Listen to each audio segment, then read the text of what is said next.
کل میں نے ہمارے ایک مخلص ہیں، وہ اپنا نیا مکان بنا رہے ہیں، 3 مکان بنا رہے ہیں ان کی فیملی۔ میں نے انہیں ایک عمل بتایا، آج آپ کو ہی بتا دوں، طرفت عین پہ یاد آئی بات۔ ذرا یہ عمل غور سے سنیے گا، ہر اس شخص کے لیے جو نیا مکان چاہتا ہے، نیا مکان بنا چکا ہے، نئے مکان میں رہ رہا ہے یا نیا مکان بنائے گا۔ میں نے کہا آپ نے نیا مکان بنایا ہے، ان قریب شفٹ ہونے والے ہیں، منتقل ہونے والے ہیں، اس کا کوئی حل بھی کیا؟ میں کہا سب سے پہلے اس نئے مکان میں 3 نقصانات ہیں، اور آپ نے ایک بات اکثر سنی ہوگی، ہمیں گھر راس نہیں آیا، مکان شفٹ کیا، یہ حادثہ، یہ واقعات، جانی نقصان، مالی نقصان، پریشانیاں، مشکلات، مسائل، ہمیں نہ لوگوں کی نظر کھا گئی، یا یہ فلاں فلاں، آپ نے سنا ہوگا۔ آج میں اس کا راز بتاتا ہوں، یہ ہمیشہ راز یاد رکھیے گا، اور میری یہ بات ضرور پھیلائیے گا، بتائیے گا، لوگوں کا نفع ہو جائے گا، بھلا ہو جائے گا۔ نیا مکان جب بھی بنتا ہے، اور جتنا خوبصورت ہوگا، جنات کو بڑا پسند آ جاتا ہے۔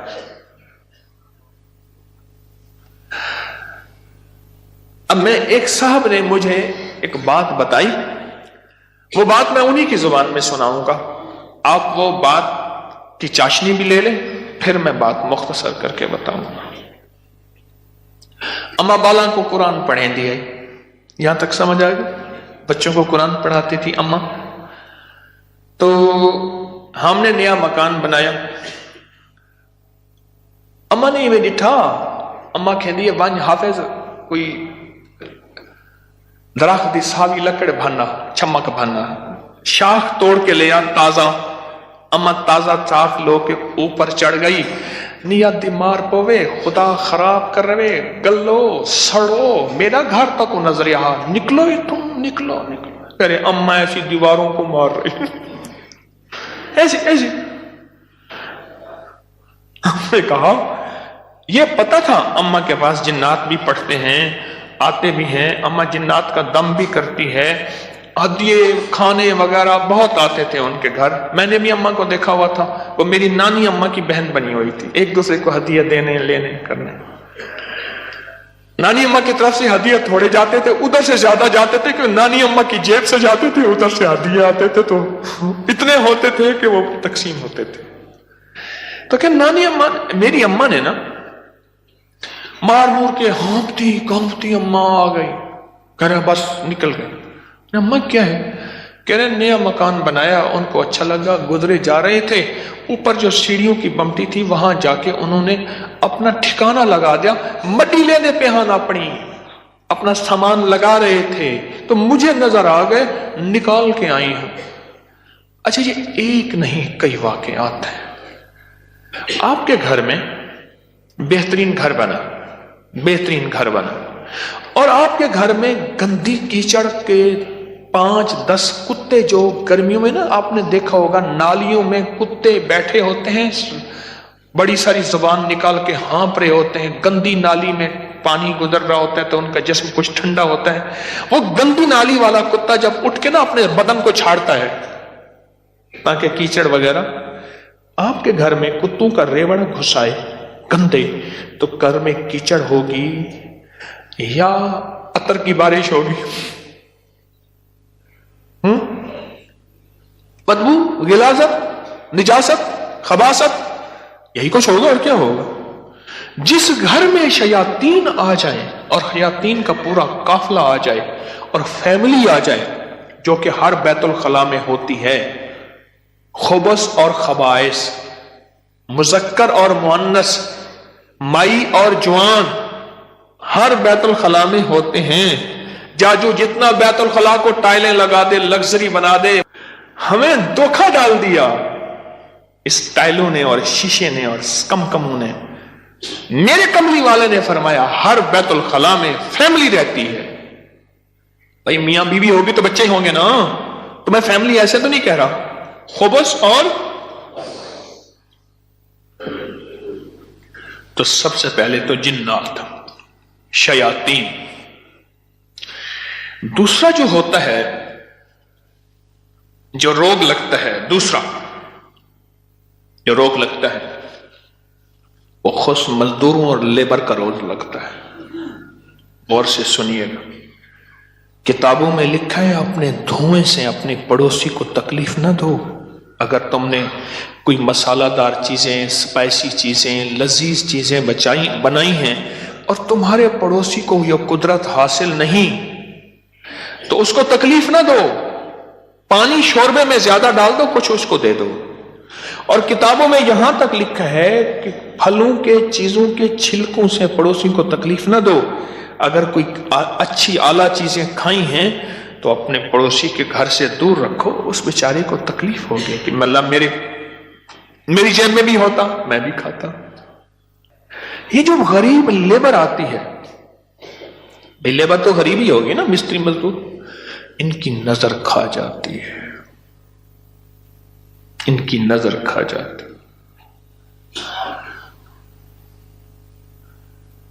میں نے بکریاں رکھی، 8 بکریاں تو ذبح ہو گئی اور لیبر کھا گئی، 9ویں جو ہے آخر حرام ہو گئی، اور چھری کے نیچے بھی نہیں آئی. میں نے کہا نکالو یہاں سے بکریاں.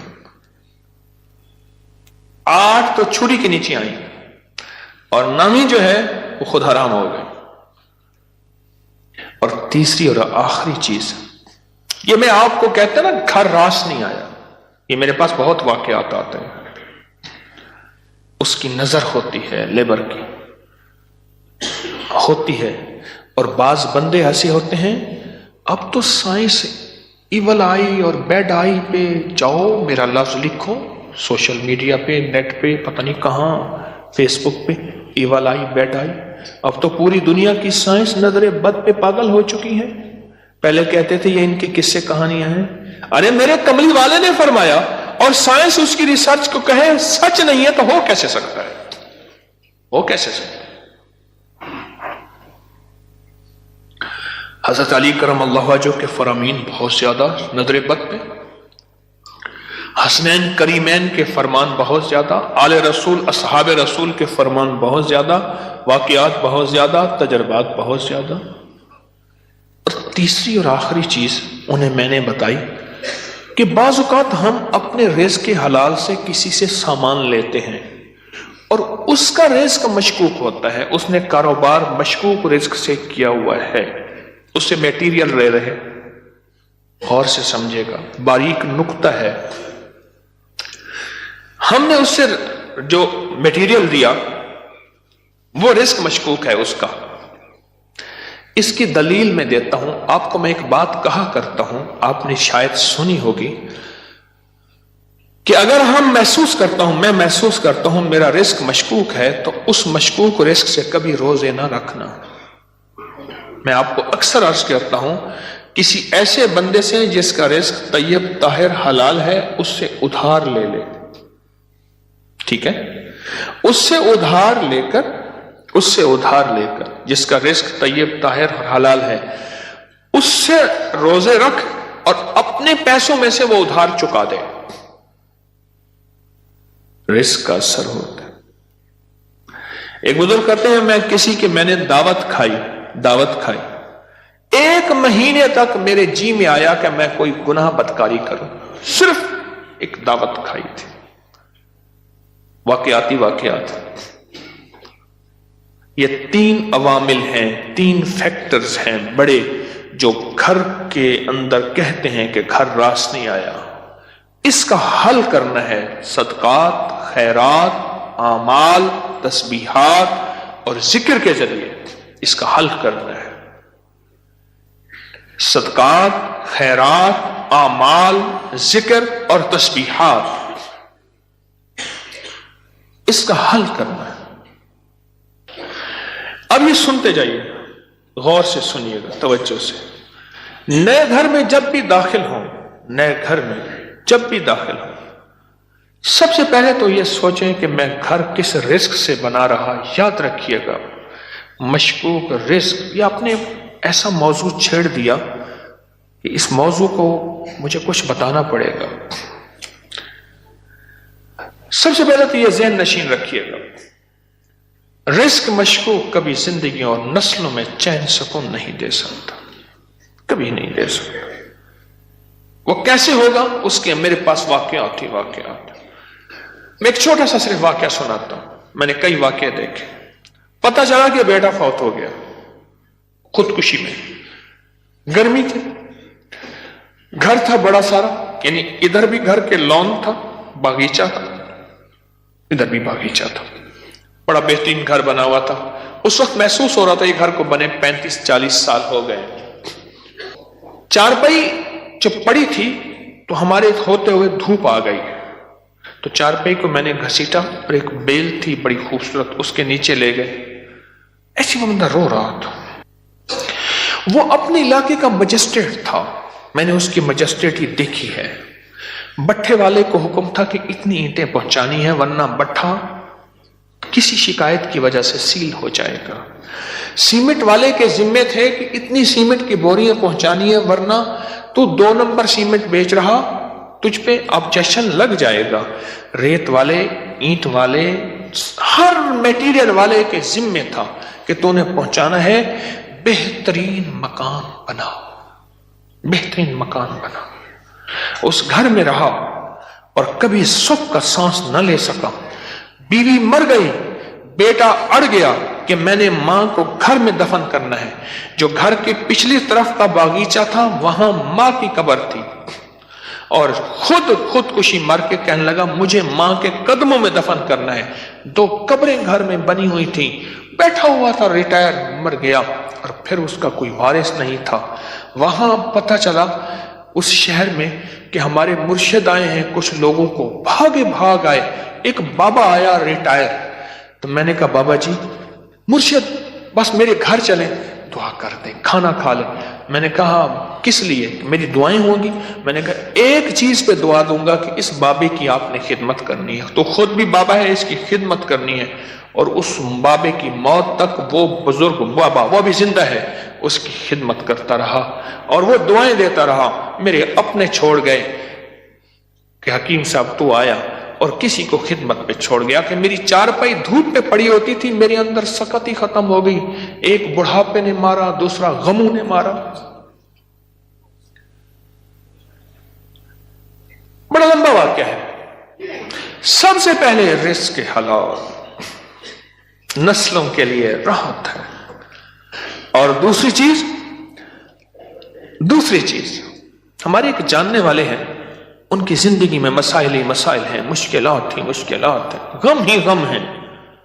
اس غم کو وجہ، الیکٹریشین آیا، تھوڑا سا کام کیا، اس کا ہاں تجھے پیسے دوں گا، بجلی والے کا، پلمبری والے کا، مرمت والے کا، کوئی کام ہے، دھوبی کا، فلاں کا فلاں، اس نے کہا پیسے دوں گا، اور اگر اس نے پیسوں کا اصرار کیا تو اس کو دھمکایا، ڈرایا۔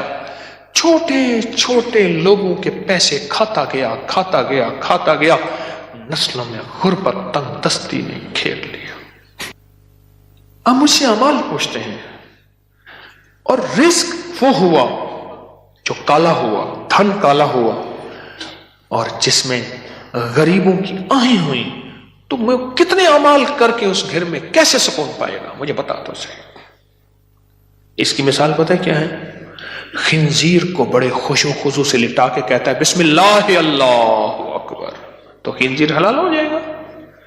کتے کو لٹا کے تو کہے بسم اللہ اللہ اکبر، چھری بھی تیز ہو، قبلہ رخ بھی ہو، باوضو بھی ہو، اور تکبیر بھی پوری پڑھ، تو کتا حلال ہو جائے گا؟ خنزیر حلال ہو جائے گا؟ نہیں ہوگا۔ کوئی بات نہیں، گھر چھوٹا ہے، کوئی حرج نہیں۔ ان چیزوں کے خیال کر کے اب عمل بتا رہا ہوں۔ گھر میں 81 دفعہ سورت یاسین، جب نئے گھر میں داخل ہوں 81 دفعہ سورت یاسین مل کے بیٹھ کے خود پڑھیں، کرائے کے بندے جمع نہ کریں۔ 81 دفعہ سورت یاسین، اول آخر 7 بار درود پاک، ہر دفعہ بسم اللہ الرحمن الرحیم، مل کے پڑھ لیں۔ ایک دوسرا، ہر کونے میں 11 دفعہ آیت الکرسی مل کے پڑھ لے، کوئی اس کونے میں گھر کا بندہ پڑھ لے، کوئی اس کونے میں، گھر کے چاروں کونے میں 11 دفعہ آیت الکرسی، اور ایک دفعہ گھر کے درمیان میں 11 دفعہ آیت الکرسی 2، اور گھر کے چاروں کونوں میں 3 دفعہ اذان